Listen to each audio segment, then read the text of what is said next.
Good morning. Welcome to Between Two Terns. My name is Tom DeKeyser. I'm the Superintendent of Whitmore Lake Public Schools. I have a very special guest today, Hunter Fanson. Say hello, Hunter. Hello, I'm Hunter Fanson. I'm captain of the Whitmore Lake Robotics team, the TroBots. Well, this has been a tough interview to get. We've been trying all year to secure this young man, so we're lucky to have him here in May. So let's jump right into it. Let me just first say that this broadcast takes the place of our typical Friday news and notes. If you have any comments, we'll try to address them as we go or at the end of this filming.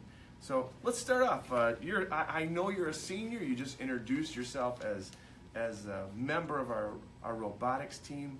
Yeah. But give us a little more intel. What's your story? So, I am a senior at Whitmore Lake High School. I also participate in the cross-country team. I'm a big runner, so I run track and cross-country. We got invitational today at Stockbridge, so go support your Trojans. I'm also in theater. This year I performed in The Games Afoot and Guys and Dolls. I'm also on the Quiz Bowl team and the chess club, or at least I have been on the chess club. And so I'm rather active and not a lot of free time. I've seen you perform. Most recently, it was Guys and Dolls. Yep. Outstanding. Thank Another good performance. I also saw you at the prom. I didn't know you're such a good dancer, but I know what goes on at the prom stays at the prom. But is it true that you started an anonymous petition to have me fired if I didn't let members of the robotics team in for free? Was that you? Well, no. It must have Or been at least Jordan I can't Craven, confidently say We'll that. get Jordan up here next. Okay, got it. Okay, didn't do that.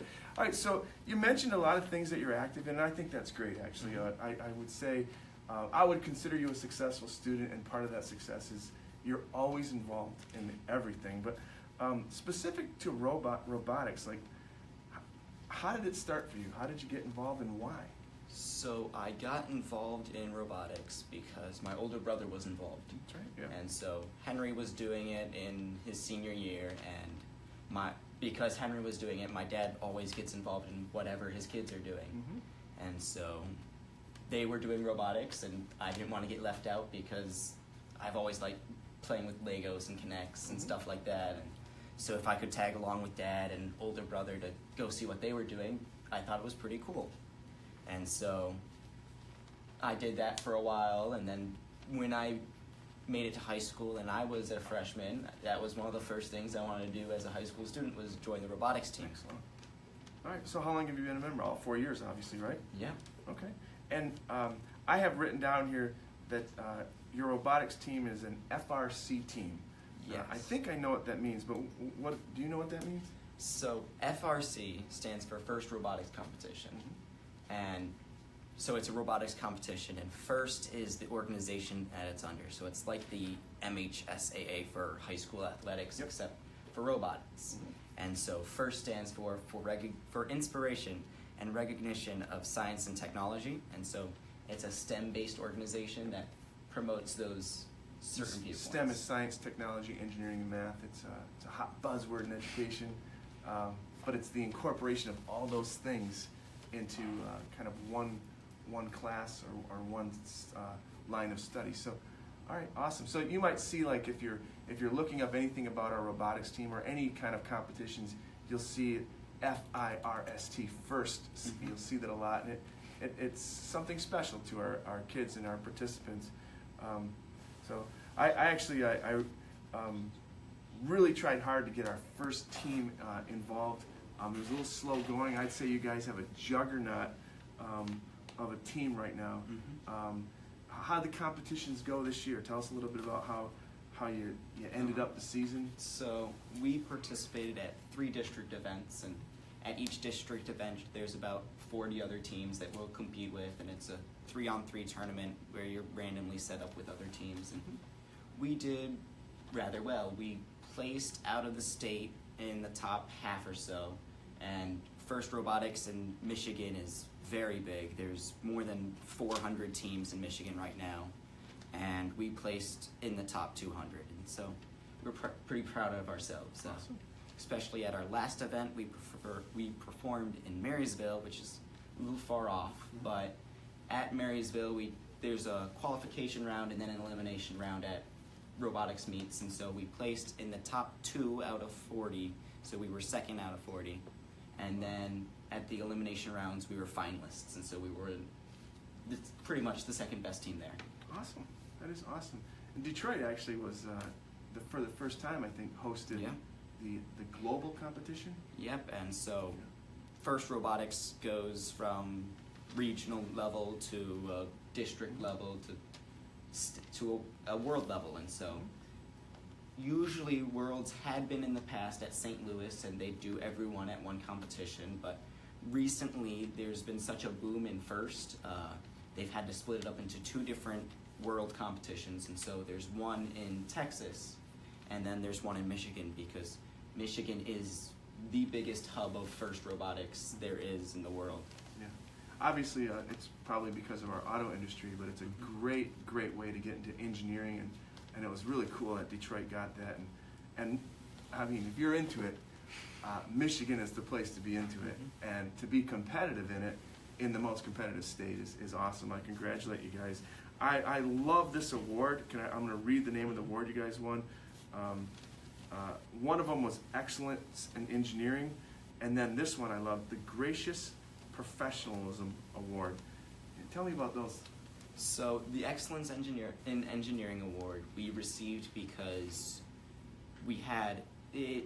Pretty much the description of the award is that the team can explain and demonstrate a feature of their robot that was designed to do well in the game. And so not only could we build the robot well, but we could explain why it works well. And so incorporate it into our robot, we had to hook onto a bar and then climb. And in order to do that, we actually reused a seatbelt from a car. So one of our sponsors is Regal Recycling off of Whitmore Lake Road. And so they donated a seatbelt. We took it apart, we took out, it's got a momentum lock in it. So, you know, when you pull the seatbelt too far, it locks and doesn't go any farther out. So we removed that and we incorporated it into how we climbed. Wow. And because of that and how well we did with our robot, we received the Excellence in Engineering Award. The other award, the Gracious Professionalism Award, is kind of like a sportsmanship award. It goes to the team that is the most sportsmanlike. Cool. And so we received that one because we worked a lot with other teams. We're a rather small team in terms of FIRST. There's only 15 kids on the team. But this year, Livingston Christian, which is from... Yeah, we've rented some space to them in part of our buildings, They actually started a robotics team this year, and so we worked a lot with getting them started. We made sure they were on their feet well, and we were at both events with them. Nice.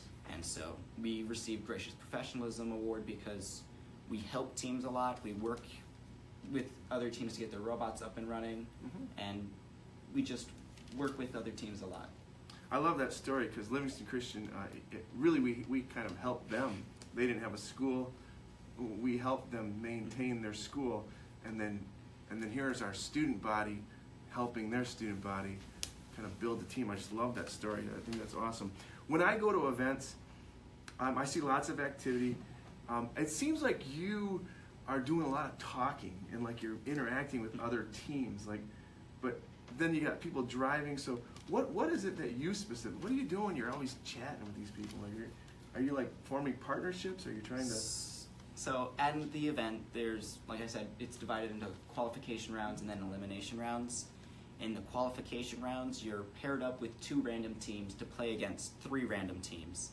And so before every match to go drive the robot, we want to know what our other teammates are doing so we can work best with them. So it's a lot of game strategy. Wow. So you have to collaborate with other people. Interesting. And another so, buzzword for education. We ask people to do it all the time. I think that's awesome. Obviously, you're good at it. I think your team has a lot of confidence in you. And so what you've mentioned, you know, you really enjoy it. You mentioned why you got into it was a kind of a family thing, but I mean, I think you enjoy it a lot. What are some of the best benefits that you personally have gotten out of this? I mean, is it career-wise? Is it just friendships or what? So, for one thing, it's a sport to me. I enjoy the sport. Another thing is, yes, it looks very good on college resumes, especially if you're going into not just engineering but also business. There's lots of colleges work hand in hand with it, so I'm planning to go to Kettering University after I graduate. I've already been accepted, and Kettering has a booth at almost every single robotics meet in Michigan because it's very popular with them. It's Cool. a very good thing to have on your resume, and Awesome. teaches you teamwork. There's a lot of working with a team, and it's just a lot of good values that are not just the fun of the tournament, but will make you a marketable student in the future. I didn't know you were going to Kettering. That's great. Yeah. What a great school. That not a lot of our students go to it. I think Pat Kerrigan might have been the last one that graduated from there, so it's been a while. Good job. You mentioned Regal Recycling as a sponsor. So the school does support this. We also get grants from the state, which we try to funnel into robotics. But it really wouldn't exist without. I mean, it takes a lot of money to get this thing going, thousands of dollars. So, you want to give a shout out to anybody or anybody that's hooked you guys up with some good stuff besides Regal? So we actually get a lot of support from almost all of the local companies, or pretty much local companies. So Dura, Rayatech, we raise over, our goal at least every year is $30,000. And so that's a lot of the unsung part of robotics. There's a lot of business that goes into it. We've got our build season and where we compete, but we still meet year round because we need to raise the money we do. And so we actually have a lot of our sponsors on the back of our team. Let me get out of the way to show that thing off. There you go. And so we've got Dura, Raytech, V-Converter, and just a lot of companies. I know that Sortech one sells. Yeah. Actually, Peaberry out of Whitmore Lake, they supported by feeding meals to the team because awesome. Teams run on their stomachs. Yeah. Awesome. So do armies, I've heard. Nice analogy there. All right, so I follow you on, is it called Twitter? Yep. Right. So I follow you on Twitter, and what other kind of, because you have people that I think their job is marketing too. Yes. Like you mentioned it. It's not just engineering.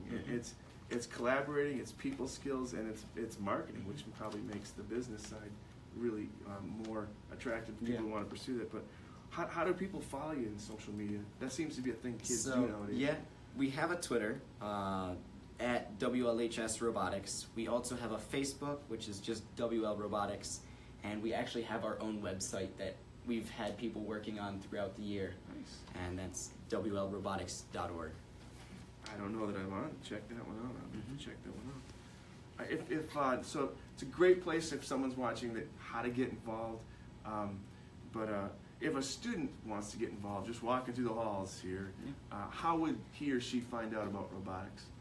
So, besides the fact that you guys have some pretty cool playing and sport it regularly. So we are very open to people joining robotics, and it's rather easy to do. If you come and you know someone on robotics, if you can talk to them, they can usually hook you up with where we meet, when we meet. So we meet at the Whitmore Lake Middle School, or the old middle school, in the band room, and we meet every Wednesday from 6 to 9. And so if you just show up at a meeting, we are more than happy to accept you and help you join the team. And so if you know somebody, talk to them. They can help you. If you don't know somebody and you just want to show up, we'll help you. Okay, and I have a note here that I want to comment on. There's an open house on June 6th. What's that for? So we're holding an open house at the end of the season just so we can show off our robot, show off the middle school robot, because we also have a middle school FTC team, which is First Tech Challenge. And so kind of just show what we did over the year, show off some of our trophies, our robots, and just spark more interest for the team. And they have food there, I think. Yes. So moms and dads, if you are watching, this is a great opportunity to get your children involved in. Really at the middle school level is a good place to start, but if they're wandering around with their face in a phone and they seem like they want to get into something and they're not sure what, robotics is a great place to start. I guarantee you there's a skill that this team will tap into. And some of their parents, like your dad, has been involved in it for a long time. I mean, eventually we got to find some new parents to help us. So I know the parents are always eager to get new support systems too. So that's great information. Good luck next year. Are you looking forward to graduation? Yeah. Don't seniors have like a skip day or something like that? You don't participate in that, so we won't even talk about that. So next year you're graduating this year. You're off to Kettering, and you're in track. We got to get you going here pretty soon because you got a lot going on. Is there anything you want to know about me? So I was wondering. Recently, we have this unique thing where the 7th and 8th graders are in the high school, and the 5th and 6th graders are in the elementary school. Do you ever plan on changing that in the future? Reestablishing maybe a middle school unit? Way to turn the tables on me.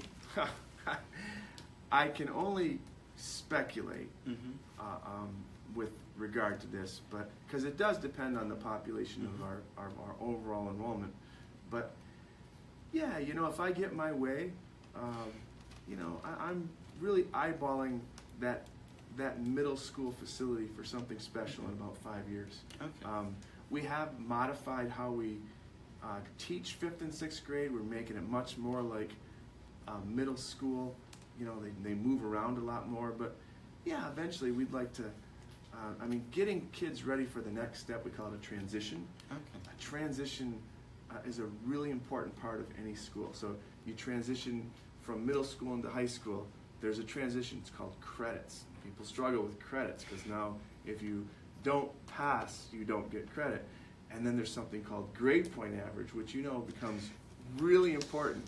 And then there's post-high school transition, which is really identifying careers and an avenue to get there. So we are always looking at our transition points, and that 5, 6 to 7, 8 transition is really important to us right now. So yeah, I got some ideas. We'll see if we can pull it all off, but it's a good question.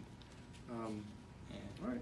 If you don't mind, I got another Fire question. away, real quick. man. So, I got all the time in the world. like I said, this year our team were finalists at Marysville. Yeah. And when you place as a finalist at a district event, you receive a rather large blue banner. Something to show off that you won, and you can take to other places to just show off, and it's like rather large. It's like 3 feet long and 4 feet.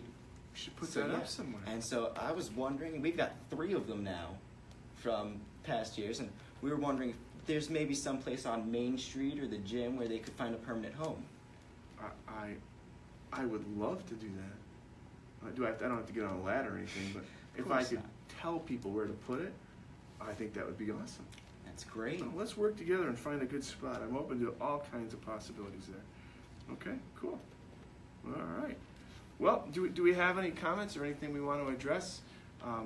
Just a shout out to a few viewers. Christina Kelly is watching, and she says, way to go, Hunter. I think you're doing a good job.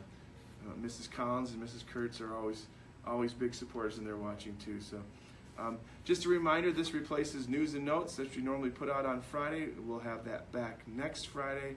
And Hunter, I appreciate your time. Good luck today, and congratulations on all your accomplishments this year.